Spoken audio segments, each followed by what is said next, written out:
Hello everyone and welcome back to my channel. In this video we're talking about SQL joins. Um and we'll have that practice video in the next video where we'll be practicing both SQL joins and the DML DQL from the last video. So before we start, I would like if you were able to, it would be really nice if you were able to associate the major SQL clauses to certain extensions, because this would essentially help you write more correct SQL syntaxes. So the select clause has some extensions, some count, min, max, average, and as. We talked about as before in the video where we talked about aliasing.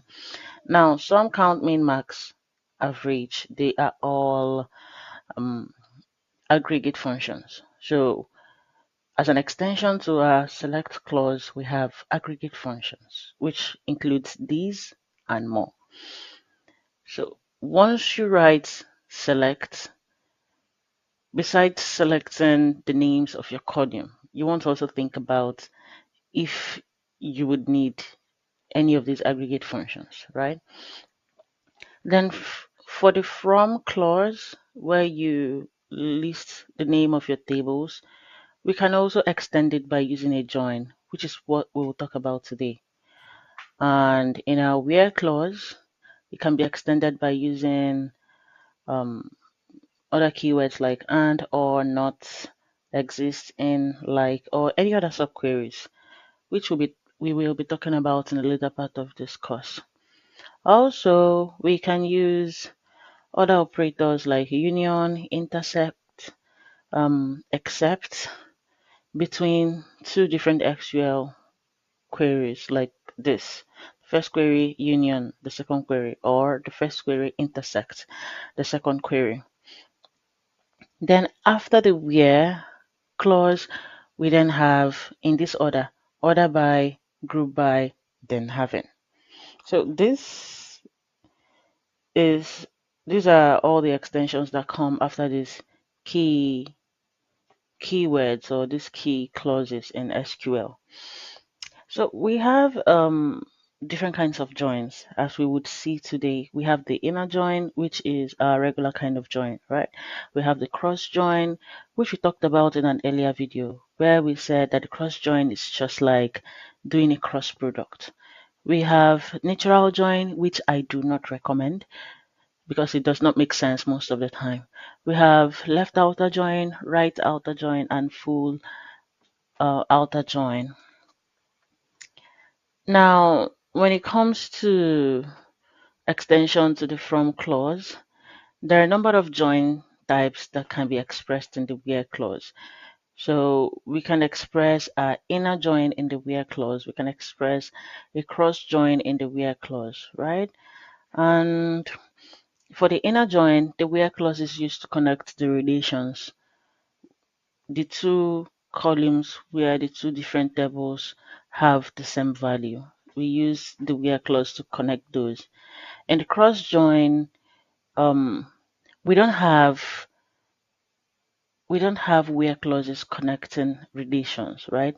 Because just as we saw in earlier videos, cross joins, when we have cross joins, we just have the two tables separated by a comma. We have no where clauses, right? And well, the natural joins, I said I do not recommend that. So I just wanted to mention explicitly that for where clauses, right, we use them mostly with the inner join. For the cross join, we have no where clause.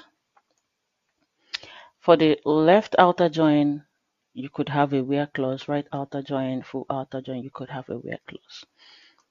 Okay, let's move on to talking about a cross join. We talked about a cross join the other time.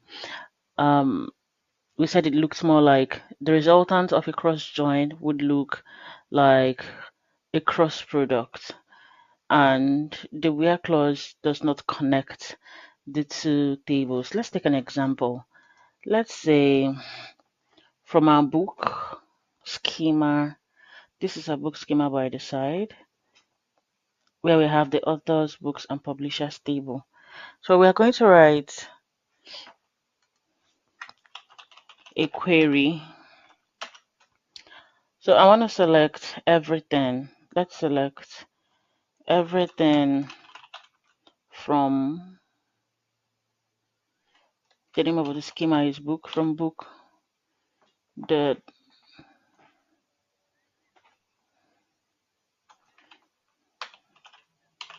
books. So now you separate them with a comma. So you book the authors,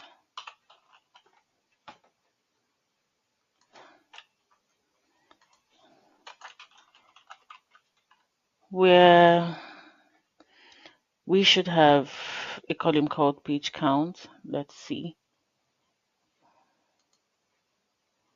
Nope.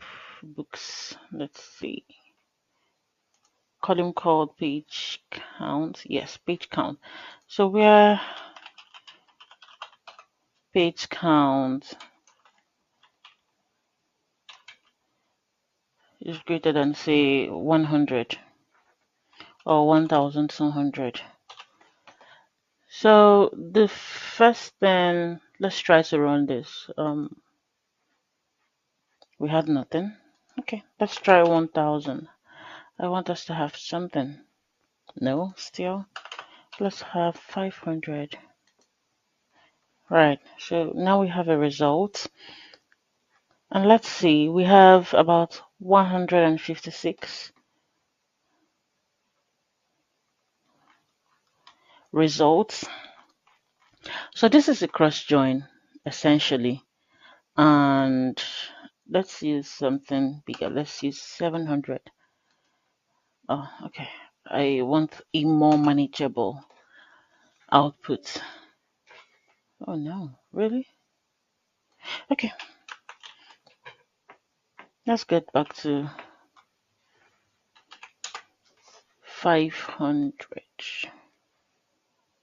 We're supposed to, okay. So, I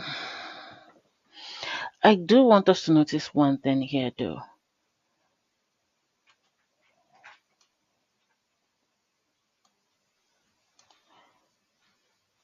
You see that in our 104 results, title, history of the ancient world, page count 600. So the book and the authors. This is the author side of this table, right?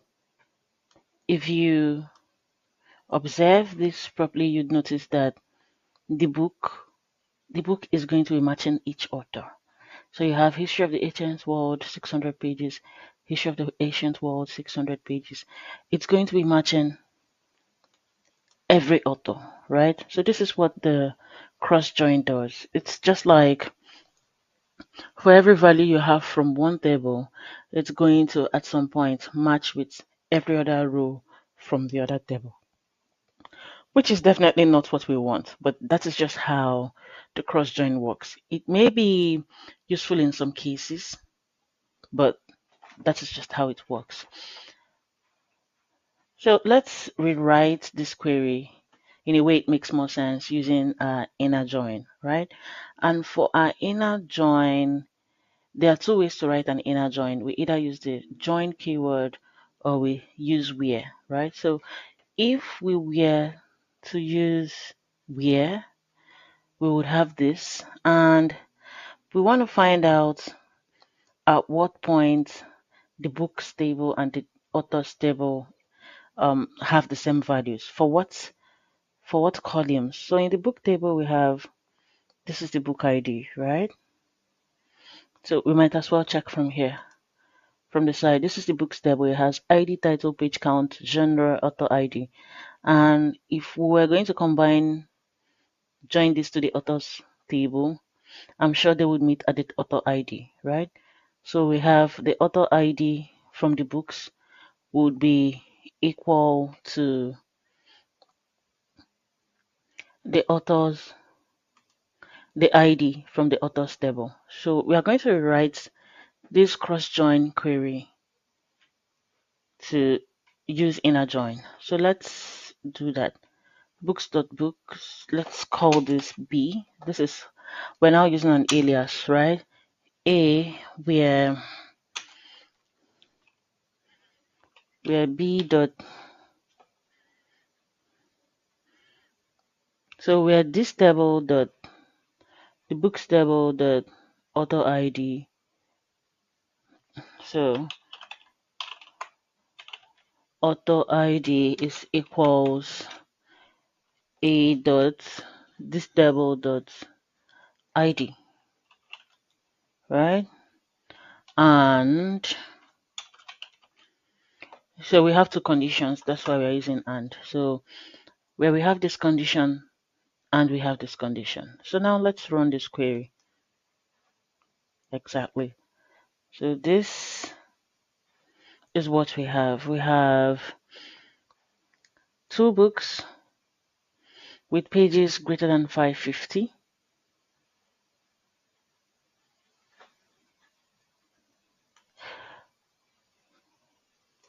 So yeah, this exemplifies the difference between cross join and the inner join.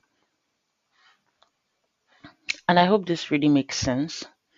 So this is what the inner join does. The inner join, in this query, it gives us both the author and the books that fulfill these conditions, right?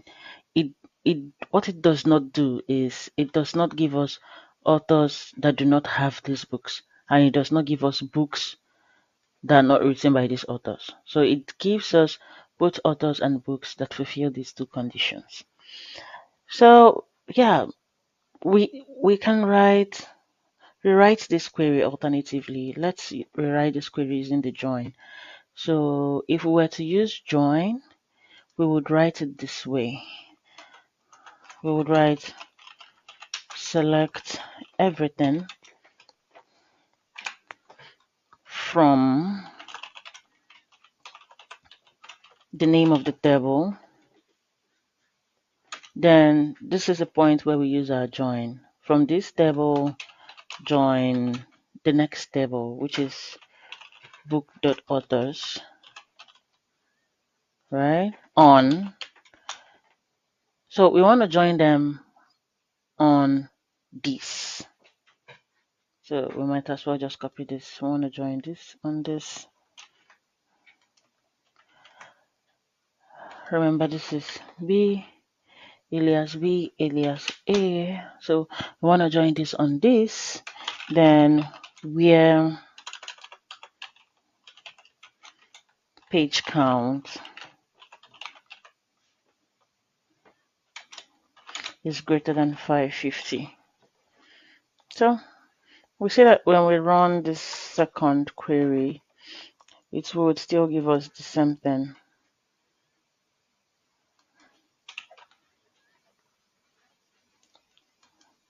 Yeah, it still gives us the same thing as the other query. So that query and this query are equivalent.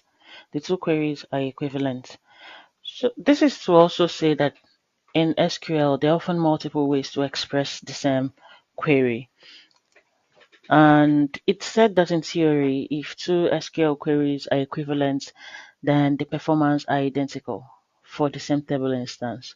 But in practice, some complex queries and, for some specific table instances, it's possible that the relational database management system will have varying performance, and this is often due to implementation details.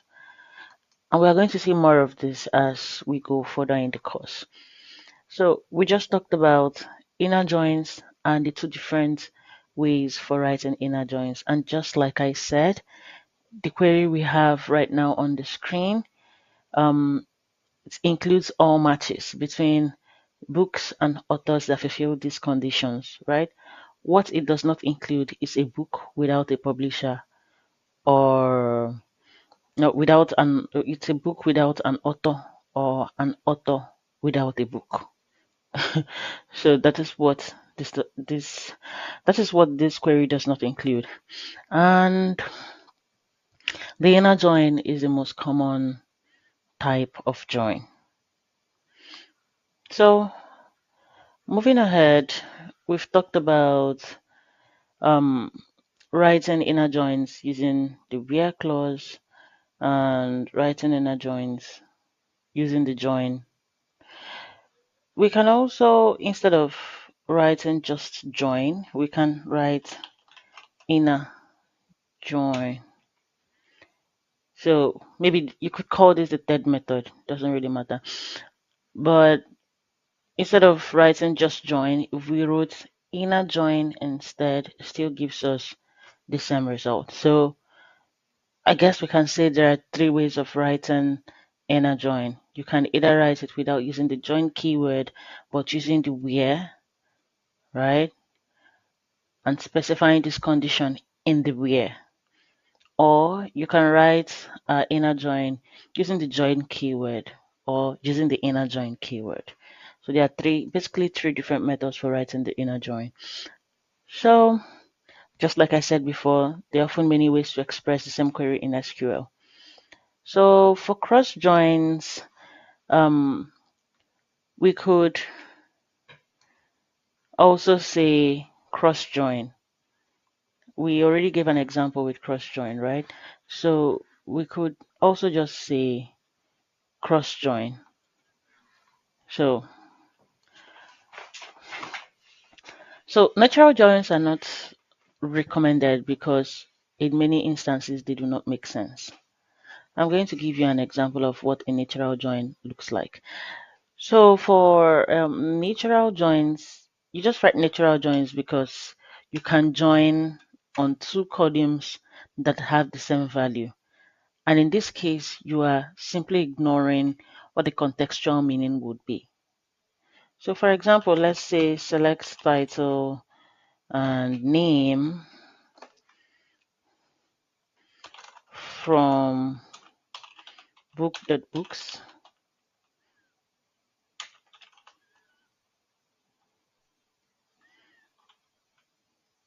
From the book.books, authors, I should write book.authors. Book.authors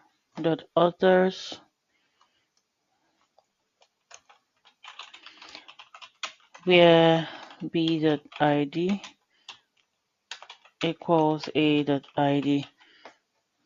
So again, this is what a natural join looks like. Let's add our aliases. This is what a natural join looks like. Now let's think about this contextually. Books.id would be the ID number of the book, and this is where it is. This ID is an identifier for the books, and authors.id would be an identifier for the authors. And this makes no sense because the identifier for the books cannot be the same thing as the identifier for the authors. It makes no contextual sense. This is what a natural join is, and that is why it is not recommended. It makes no sense. So it's either written like this, or I mean, sometimes if you run this, it would surely give you a result, but like I said, makes no meaning. So you could either write a natural join this way, or you can write it this way. You have natural join right here. Natural join. Yeah. So like I said, it might be correct syntactically, but it makes no sense. And this is why natural joins are not recommended. It introduces subtle dependencies between tables. Now, it looks as though these two columns are related when you look at the result, but if you think about it critically, looking at the query, they are not related in any way. It makes no sense. This join, this condition only worked out because we had numbers occurring here that also occurred here. Numbers occurring in b.id that also occurred in a.id. Does not mean that it makes any meaning. This does not make any meaning. So natural joins are not recommended. Okay. So we move on. The next thing we want to look at would be our inner join versus our outer join. So we had talked about inner joins before now, and let's talk a little bit about outer joins. So for our outer joins, we have our left outer join, right outer join, full outer joins. And let's go back to a previous query. So looking at this query we had looked at before now, let's just adjust it a little bit. So we want to select everything from the books table and joining it with the authors table, where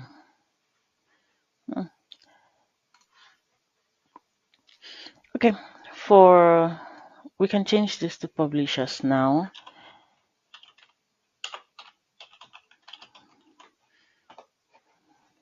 Yeah, so if we had three tables. We have authors tables, we had books tables, and then we also had publishers tables, right?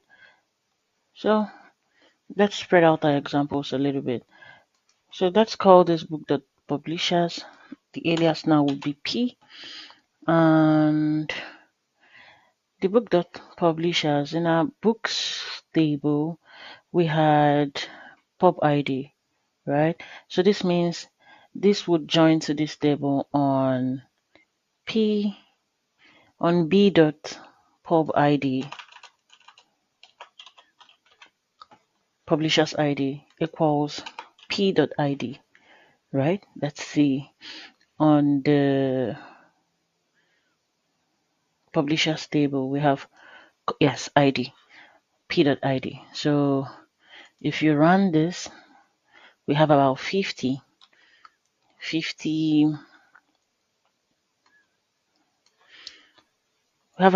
rows, right? So let's talk more about inner joins versus outer joins. So this is an inner join, and like I said before, an inner join would only include books that have publishers. In this case, in the other case we mentioned, they would have only included books that had authors. So this is an inner join. It only includes books that have publishers. Now, an outer join would tend to include, depending on the kind of outer join, if it's where a left outer join, look towards your left. Our first table is a books table. So our left outer join will do what the inner join does, give us books that have publishers, while also giving us books that do not have publishers. I want you to think about it. Right, left outer join would give us everything the inner join gives us, plus books that do not have publishers. The right outer join would give us everything the inner join gives us, plus publishers who do not have books. I hope that makes sense. Maybe I should say that again. Left outer join will give us everything the inner join gives us, plus books that do not have publishers. The right outer join will give us everything the inner join gives us, plus publishers that do not have books. And the full outer join will include the inner join, the left outer join, and the right outer join. So let's take a little example. So we already did the example with the inner join, and if we were to, let's for the left outer join. So let's left outer join. So we just change the keyword, right? And when we run this, now we have 51 rows.